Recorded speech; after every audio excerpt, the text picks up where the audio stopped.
নমস্কাৰ বন্ধুসকল, আপোনালোকক এডুকেশ্যন ফৰ অসম চেনেলটোলৈকে প্ৰথমতে স্বাগতম জনাইছোঁ। শেহতীয়াকৈ ৯,১৯৫টা নতুন ভেকেঞ্চি আহিছে, য'ত চাফাই কৰ্মী, মালী আদি বিভিন্ন পোষ্ট আছে। আৰু এই পোষ্টবিলাকৰ বিভিন্ন পোষ্টত মাথো মেট্ৰিক পাছ কৰিলে আপোনালোকে এপ্লাই কৰিব পাৰিব। তো ভিডিঅ'টোত গোটেইখিনি তথ্য জনাম। ভেকেঞ্চিটো ক'ৰ পৰা আহিছে, আমাৰ অসমৰ বাবে কিমান ভেকেঞ্চি আছে, বা আবেদন কিদৰে কৰিব, চিলেকশ্যন প্ৰক্ৰিয়া। তো প্ৰথমতে ভিডিঅ'টো লাইক কৰিব। আহক ভিডিঅ'টো আৰম্ভ কৰোঁ। আৰু আগন্তুক ADRE 3ৰ বাবে যদি আপোনালোকে অসমীয়া বা ইংৰাজী মাধ্যমৰ ফুল কোৰ্চ বিচাৰে PDF হিচাপে, তেনেহ'লে আমাৰ পৰা এই দুখন কিনি ল'ব পাৰে। অসমীয়া মাধ্যমৰখনত মুঠ 50,000 প্ৰশ্ন উত্তৰ আছে, মাথো 600 টকা। আৰু ইংৰাজী মাধ্যমৰখনত 45,000 কুৱেশ্যন এনচাৰ আছে, 450। তো PDF কেইখন কিনিবৰ বাবে ডেছক্ৰিপশ্যনত আমাৰ হোৱাটছআপ নাম্বাৰ আছে, হোৱাটছআপ কৰিব পাৰে। চেণ্ট্ৰেল ৰিজাৰ্ভ পুলিচ ফ'ৰ্চ অৰ্থাৎ CRPFৰ ফালৰ পৰা এই ভেকেঞ্চিটো আহিছে।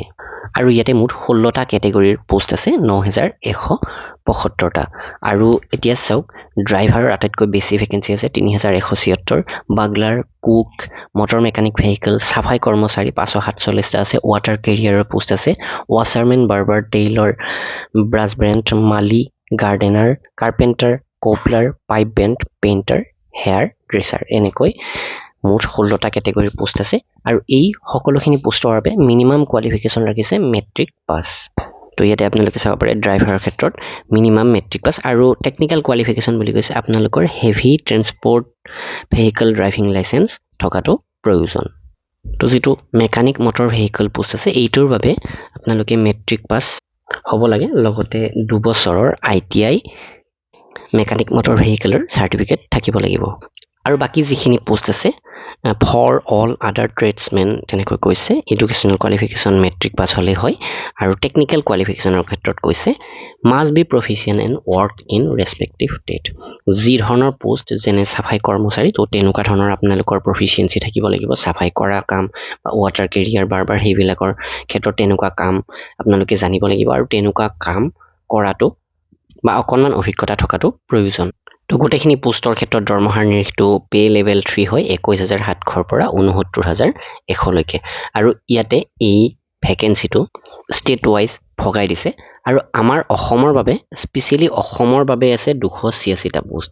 তো মাথো অসমতে আপোনালোকে এপ্লাই কৰিব লাগিব তেনেকুৱা কথা নহয়, আপোনালোকে অন্যান্য ষ্টেটৰ বাবেও এপ্লাই কৰিব পাৰে, যদি বিচাৰে বাহিৰা ষ্টেটতো কাম কৰিবৰ বাবে। তো বহুতে অসমতে চাকৰি কৰাটো বিচাৰে, তো তেনে ক্ষেত্ৰত অসমৰ বাবে এপ্লাই কৰিব পাৰে। কিন্তু কিছুমান আছে যিয়ে জাষ্ট চাকৰি এটা হ'লে হয়, তেনেকুৱা বন্ধু বান্ধৱীসকলে বেলেগ ষ্টেটৰ বাবেও এপ্লাই কৰিব পাৰে।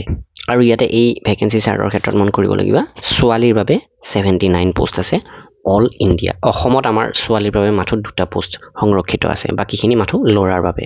তো এতিয়া বয়সৰ সময়সীমাৰ ক্ষেত্ৰত কনষ্টেবল ড্ৰাইভাৰৰ ক্ষেত্ৰত অকণমান বেছি ৰাখিছে, 21ৰ পৰা 27 বছৰ ৰাখিছে। তাৰোপৰি OBCৰ বাবে 3 বছৰ, SC STৰ বাবে 5 বছৰ, তেনেকুৱা যিটো এজ ৰিলেক্সেশ্যন সেইটো থাকিবই। আৰু বাকীখিনি পোষ্ট যেনে constable, motor mechanic vehicle, cobbler, carpenter, বাকী যিমানখিনি কেটেগৰীৰ পোষ্ট আছে 15টা কেটেগৰীৰ, সেই কেটেগৰীৰ পোষ্টখিনিৰ বাবে 18ৰ পৰা 23 বছৰ বয়সৰ সময়সীমা ৰাখিছে।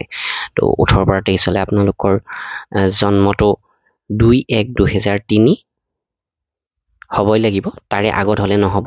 আৰু মেক্সিমাম ইয়াতে 1/1/2008, ইয়াৰে পিছত হ'লে আপোনালোকে এপ্লাই কৰিব নোৱাৰিব। তো এতিয়া লগতে এটা কথা আহি পৰিলে যে ইয়াৰ চিলেকশ্যন প্ৰক্ৰিয়া বা physical efficiency test, written test এইবিলাক ক'ত হ'ব। আমাৰ অসমৰ ক্ষেত্ৰত 3টা প্লেচ দিছে। তো 1 নম্বৰটো আছে গুৱাহাটীত, আমেৰিকো গুৱাহাটী। 2 নম্বৰ চেণ্টাৰটো আছে কাৰ্বি আংলং আছাম। আৰু 3 নম্বৰ চেণ্টাৰটো আছে শিলচৰ আছাম।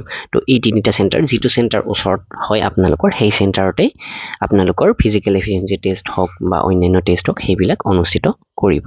তো ফাৰ্ষ্ট টাইম ইয়াতে যিহেতু ফিজিকেল এফিচিয়েঞ্চি টেষ্ট হ'ব, সেইটো কোৱালিফাই কৰিলে আপোনালোকে কম্পিউটাৰ বেছ টেষ্ট দিব লাগিব। আৰু কম্পিউটাৰ বেছ টেষ্টৰ ক্ষেত্ৰত আমাৰ গুৱাহাটীতে চেণ্ট্ৰেলি এক্সামটো অনুষ্ঠিত হোৱাৰ চান্স আছে। তাৰোপৰি যদি কেণ্ডিডেট বেছি হয়, তেনেহ'লে তেজপুৰ, যোৰহাট তেনেকুৱা স্থানতো কম্পিউটাৰ বেছ টেষ্টটো অনুষ্ঠিত কৰিব পাৰে।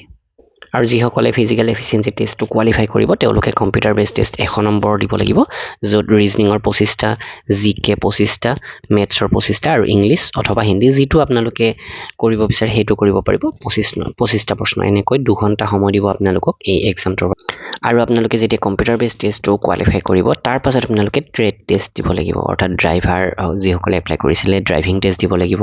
মটৰ মেকানিক ভেহিকেলৰসকলে মটৰ মেকানিক দেখুৱাব লাগিব, বাগলাৰ, টেইলৰ, তো পেইণ্টাৰ, তেনেকৈ যিমানখিনি পোষ্ট আছে সকলোবিলাকে তেনেকুৱা ধৰণৰ ট্ৰেডৰ টেষ্ট এটা দিব লাগিব।